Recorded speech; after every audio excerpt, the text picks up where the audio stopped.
भारत और चीन के बीच सन 1962 को हुई जंग के 60 साल पूरे हो चुके हैं। 20 अक्टूबर 1962 को ही चीन ने भारत पर हमला किया था। इस जंग के बीच ही दिवाली का त्योहार पड़ा था। पूरे देश ने दिवाली नहीं मनाई थी और इस तरह से जंग में शहीद हुए भारतीय सैनिकों को श्रद्धांजलि दी गई थी। सन 1960 में तत्कालीन चीनी प्रधानमंत्री चाउ एनलाई भारत के दौरे पर आए थे। इतिहासकारों की माने तो चीन की तरफ से कई बार भारत को धमकाया गया था।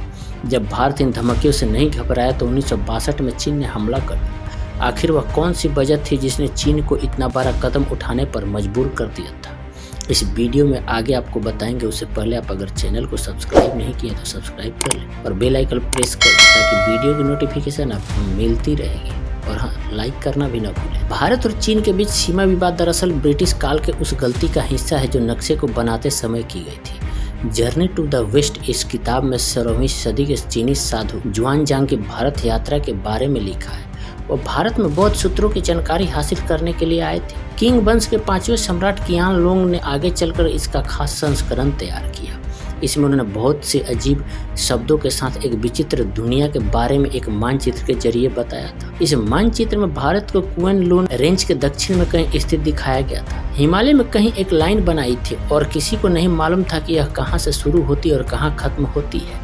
भारत पर जब अंग्रेजों का शासन शुरू हुआ तो यह मामला और पेचीदा हो गया। ईस्ट इंडिया कंपनी के अधिकारी जिन्हें गवर्नर जनरल वारेन हेस्टिंग्स ने भेजा था, उन्होंने 18वीं सदी में तिब्बत में एक अजीब सी खोज शुरू कर दी थी। उस समय चीन से आने वाले सामानों की मांग में तेजी से इजाफा हो रहा था। ब्रिटिश अधिकारी इससे परेशान हो गए थे। इतिहासकारों की माने तो प्रतिबंधित व्यापार के चलते ब्रिटिश अधिकारियों के लिए कई मुश्किलें पैदा हो गई थी। ऐसे में तिब्बत को एक ऐसे विकल्प के रास्ते के तौर पर देखा गया। लहासा के मैदानी इलाकों को जोड़ने वाले व्यापार की बड़ी बड़ी श्रृंखलाएं थी जो व्यापारियों और बौद्ध भिक्षुओं के साथ ही डाकुओं के लिए भी लंबे समय तक फायदे का सौदा बनी हुई थी। ईस्ट इंडिया कंपनी यहाँ पर अपना नियंत्रण चाहती थी। हेस्टिंग्स को लहासा में दाखिल होने की मंजूरी नहीं मिली थी, लेकिन युवा अधिकारी जॉर्ज बोगले ने सन 1774 में एक दूतावास के जरिए राजनयिक संबंधों की स्थापना में सफलता हासिल कर ली थी। सन 1783 में एक और ईस्ट इंडिया अधिकारी यहाँ पर पहुंचा था। उसके पास कई तरह के आकर्षक गिफ्ट थे, मगर अंग्रेजों की चाल ज्यादा काम नहीं है और तिब्बत पर उनका प्रभाव भी नहीं हो सका।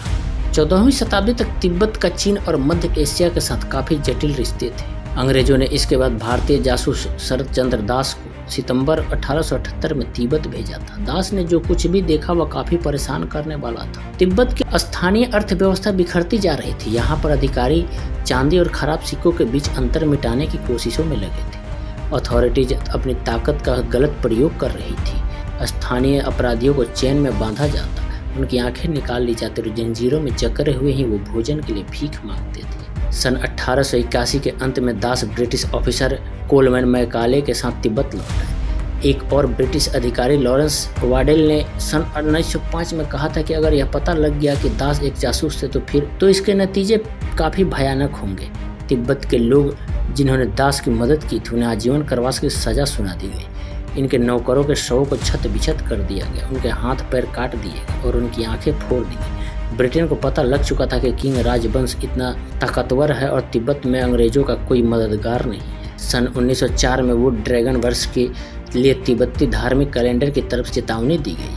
लुटेरों, झगड़ों और लड़ाइयों का एक महान युग आने वाला है। यहाँ के जोखांग मंदिर में पीतल के ड्रैगन के सिर से पानी की बूंदों के टपकने को गंभीर संकेत के तौर पर देखा गया। बावजूद इसके कि लहासा में बारिश नहीं हो रही थी, एक पुरोहित ने युद्ध की भविष्यवाणी कर डाली। एडवेंचर फ्रांसीसी यंग हस्बैंड की अगुवाई में ब्रिटिश सैनिकों ने उस साल लहासा पर कब्जा कर लिया। गोलियों से बचने के लिए तिब्बती सैनिकों ने जादुई ताबीज बांधे हुए थे, लेकिन इन्हें भी मार दिया गया था। दलाई लामा के साथ हुई संधि की वजह से अंग्रेजों ने लहासा में सैन्य मौजूदगी का अधिकार हासिल कर लिया था। सन 1910 में की गर्मियों से चीन ने खुद को फिर से स्थापित करना शुरू कर दिया। तिब्बत के खान क्षेत्र में विद्रोह की धमकियों के बाद भी किंग ने अपने सैनिकों को लहासा पर कब्जा करने का आदेश दिया। किंग सेना के सैनिकों ने रीमा शहर पर कब्जा कर लिया और ग्रामीणों को असम के मैदानी इलाके में एक व्यापक नई सड़क बनाने का आदेश दिया। सियांग नदी के ऊपर में कोंगापो के जंगलों में सैनिकों को देखा गया। सन 1947 में जब भारत को आज़ादी मिली तो चीन के साथ सीमाओं को लेकर कोई स्पष्ट जवाब नहीं मिला।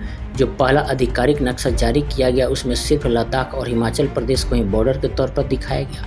इसमें सीमा परिभाषित नहीं है, इस शब्द का प्रयोग किया गया था। सन 1911 में लहासा में जो संघर्ष हुआ उसके बाद चीन और भारत के बीच शिमला समझौते पर इसमें तिब्बत और भारत के बीच बॉर्डर को खत्म करने का जिक्र हुआ। चीन वार्ता से उठकर चला गया था, लेकिन दलाई लामा ने इस वार्ता को आगे बढ़ाया। उस समय उन्हें ब्रिटेन तिब्बत की आज़ादी के गारंटर के तौर पर नजर आ रहा था। सन 1914 में ब्रिटिश अधिकारी हेनरी मैकमोहन ने हिमालय पर एक रेखा खींची जो बर्मा से लेकर भूटान तक 1400 किलोमीटर तक थी।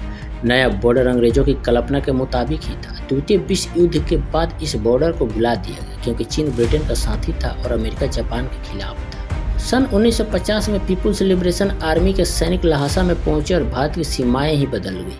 जो नक्शा इस साल जारी किया गया था उसे 4 साल बाद वापस ले लिया गया। तिब्बत पर हमले के बाद साफ हो चुका था कि चीन भारत के साथ लगी सीमाओं को नहीं मानता है। जब चाउ एनलाई भारत आए तो उन्होंने सीमाओं पर भारत की समझ पर कुछ नहीं कहा। इसी समय उत्तर प्रदेश के बाराहोती पास में भारतीय सेना ने मौजूदगी पर आपत्ति दर्ज कराई थी। कई बार चीन की सेना ने घुसपैठ की और पड़ोसी ने इस पर भी अपना दावा जताया। सन 1998 में तो चीन ने हद ही कर दी थी जब उसने अपने नए आधिकारिक नक्शे में भारत के पूरे नॉर्थ ईस्ट पर अपना अधिकार जता दिया। साथ ही लद्दाख, उत्तर प्रदेश और हिमाचल प्रदेश को भी अपना बताया। एनएलआई ने तत्कालीन भारतीय पीएम जवाहरलाल नेहरू से बार बार सर्वे की मांग की और हर बार नेहरू ने इसे खारिज कर दिया। 14 दिसंबर 1958 को नेहरू ने एनएलआई को लिखा, भारत के इन हिस्सों को लेकर कोई भी शंका नहीं होनी चाहिए। मुझे नहीं पता कि किस तरह से सर्वे इन तय सीमाओं को प्रभावित करेंगे। ये चालबाज चीन की धोखेबाजी तो जो आज भी चीन अपने धोखेबाजी के चलते पूरे विश्व में प्रसिद्ध है, क्योंकि धोखेबाज चीन पर कभी विश्वास नहीं किया जा सकता।